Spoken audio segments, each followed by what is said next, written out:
Hello Games are at it again with another massive update. Again, this one comes for free. It's called Beacon, and at this point, well, 9 years worth of updates, it's really hard to see where can Hello Games go next. At any rate, this one has quite a bit of new content, and it also brings with it the release of the Switch 2 edition of No Man's Sky. Although, to be perfectly clear, this update is available on all platforms. Now, at the heart of the Beacon update is a massive upgrade to the Overseer system. You'll be aware that this has always allowed you to claim a district on the planetary settlements or planetary surfaces.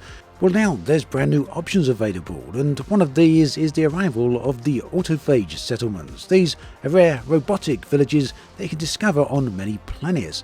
They're populated entirely by these mysterious robotic life forms. They're known as autophage towns, and they're built from scrap and crystallized components. Now, if you've already made contact with one of these autophage factions in a previous quest, you may receive a special invitation at your own settlement to visit one of these new areas. Once you do, you can become overseer of a robot town, gain access to a unique synthesizer terminal, and even craft autophage staff using void motes as a currency.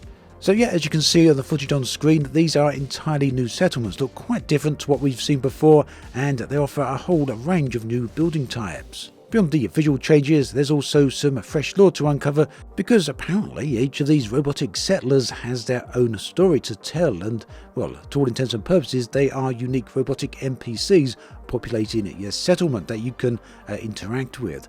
So yeah, we have had this before with the previous settlements, but it's nice to see that Hello Games are expanded upon what we've had before, and then just not sitting back and resting on their laurels. And at this point, I can't think of that many companies, if any, that are working to this extent on an existing game and providing so many free updates.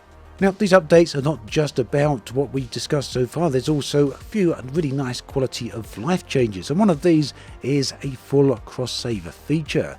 What does that mean? Well, that means that if you save on Steam, for example, you'll then be able to load up your save over on console, whether that's Switch, Xbox or PlayStation, and then save there and end up back on your PC again, picking up from where you've left off. It's a really nice feature, although I do believe it's going to require you to link your various different accounts. So yeah, for example, you'd need to link your Steam account to your Switch account in order to make this happen.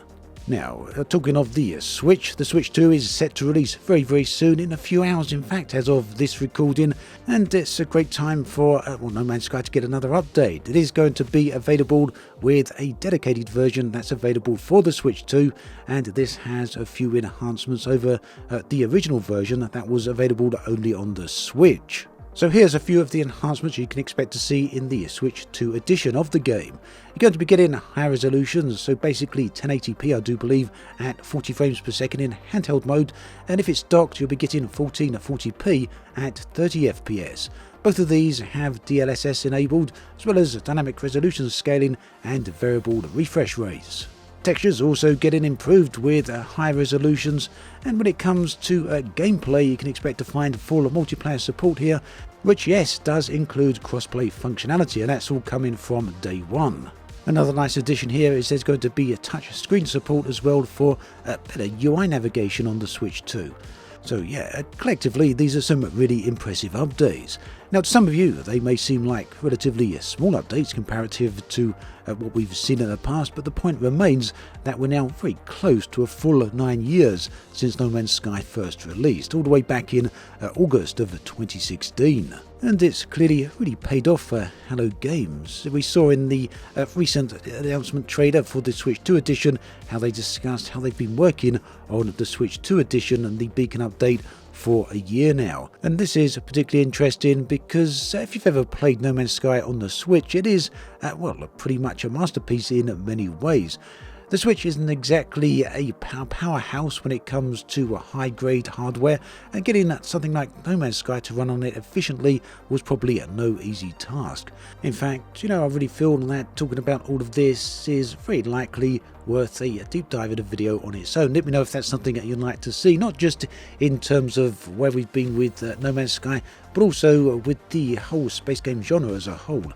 That has obviously completely changed over that 9-year period. Outside of the space game genre, we have got Light No Fire to look forward to. Still no new information on that, unfortunately. I really would like to hear more about that at this point. At any rate, that's all the information we have on the Beacon update and the Switch 2 edition of No Man's Sky. Let me know what you think about all of this in the comments section, because I'd love to hear from you. Thanks for watching this video. I'll catch you next time, and do take care.